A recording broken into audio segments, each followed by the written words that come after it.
Hey guys, parlons du vrai problème de Star Wars. Oubliez les speeches de woke, oubliez toutes les histoires de scénario mal écrit, oubliez les on va envoyer Kathleen Kennedy se faire whatever. Voilà le vrai problème avec Star Wars. Kathleen Kennedy a une nouvelle entreprise, c'est une excellente productrice, c'est une légendaire, mais elle n'a pas une ligne directrice. On l'a dit quand c'était la trilogie de Disney, il n'y avait pas une ligne directrice, il n'y a pas une direction de Star Wars. Right? Maintenant, elle nous annonce des nouveaux films après de nombreuses années à prendre une pause et à continuer sur Disney+. Qu'est-ce qu'on a? La même chose, guys. Des histoires qui ont l'air super intéressantes quand je les prends individuellement, mais dans plein de directions différentes. Je crois sincèrement que pour attirer des fans de Star Wars, on doit s'engager à une époque, à un, une histoire, comme les trilogies. Même si vous ne voulez pas faire de trilogie, faites-nous découvrir d'autres époques. La trilogie originale nous a fait découvrir l'époque de l'Empire. Les prequels nous ont focus sur l'époque du Clone Wars. Les sequels sur l'époque du First Order. Même si là, j'entends, on n'est plus dans les épisodes, mais on a le même problème. Là, on va faire un film sur qu'est-ce qui se passe après épisode 9, qui est pas un épisode 10. On va faire un film sur Mandalorian et Grogu, qui est à l'époque tout de suite après l'Empire, donc entre épisode 6 et 7. On va faire un film sur Dawn of the Jedi, qui est, il y a comme 20-30 000 ans, qui est le premier Jedi, qui est complètement une autre époque. Pendant ce temps-là, on a des séries, on a Acolyte, qui est pendant le High Republic, qui est entre le Old Republic et l'épisode 1. Vous voyez comment c'est un peu partout, on s'est diversifié. Puis on a Heir of the Empire, qui est un titre tentative, bien sûr. C'est le film qui accumule toutes les séries de Dave Filoni, où le bad guy est Grand Admiral Thrawn. C'est fait un film fait par Dave Filoni. On touche à toutes les époques sur les 4-5 prochains projets pour les 4-5 prochaines années.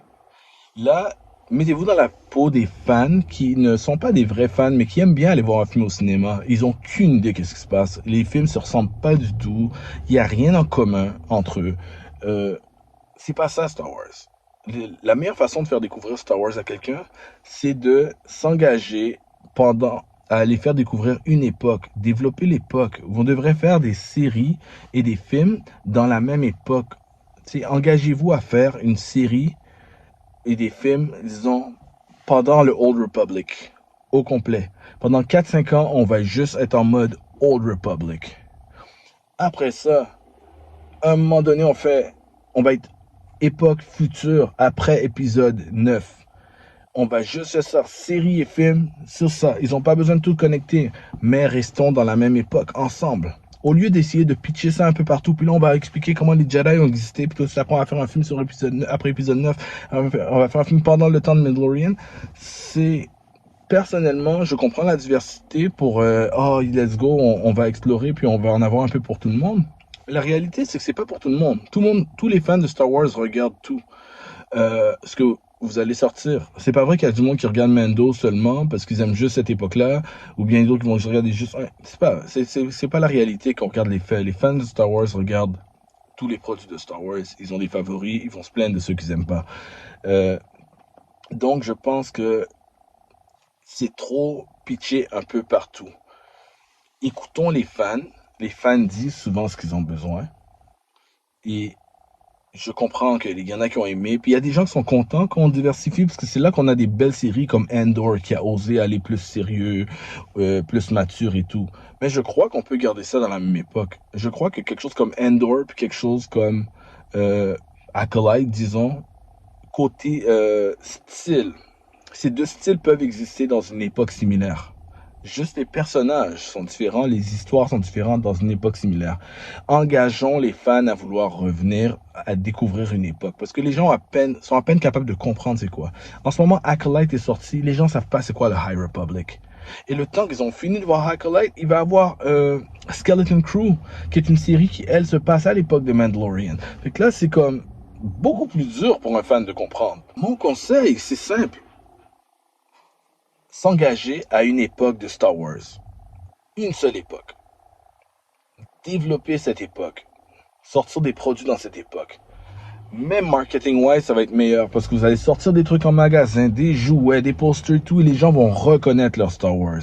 Là, on reconnaît pas Star Wars. Si je vois de la promotion de Acolyte puis la promotion de Endor, ça a l'air d'être deux univers, deux films complètement différents, deux projets qui se ressemblent pas. Mandalorian aussi. Ça a l'air qu'il y en a qui sont vrais, il y en a qui sont fake. Et on dirait, ah, ça c'est le fake Star Wars, c'est le vrai Star Wars. C'est ça que ça ressemble. Donc, je trouve que c'est un vrai problème. Kathleen Kennedy fait les mêmes choses qu'elle faisait. Ça pourrait fonctionner cette fois, mais c'est une mentalité de essayons de donner un peu de tout et voyons voir qu'est-ce qui va accrocher, au lieu de s'engager à quelque chose auquel on croit. J'ai pas l'impression qu'elle croit en ses projets. Quand on croit au projet, on n'a pas peur de foncer. Puis même, tu sors un truc, puis on n'est pas réactif. Tu sors le truc, puis tu sais que l'autre suivant, soit ça connecte, ou soit c'est dans la même direction, tu sais où ça va. Puis il y en a qui vont mieux marcher que d'autres. Puis ça, c'est tout à fait normal. Mais de donner un peu de tout, donner ça comme un random, un buffet là, à tout le monde, je pense que ça fait du diminishing quality, comme on dit en anglais. Ça diminue les fans. Chaque projet est moins populaire que le précédent. Regardez les ratings des séries Disney. Puis ça n'a aucun rapport avec la qualité. Parce que comme je dis, Mandalorian est bien aimé du public. Andor a été bien accepté par les fans. Pourtant, regardez la diminution. Comment les gens, ils aiment ça. De moins en moins. Donc, voilà ma petite suggestion, ma réflexion Star Wars. Alright? Laissez-moi savoir ce que vous en pensez. Redcon Movie Club, Dave. Peace. Get ready, branche tes écouteurs. Redcon Movie Club, on va t'embarquer dans un univers de films. On va tout découvrir.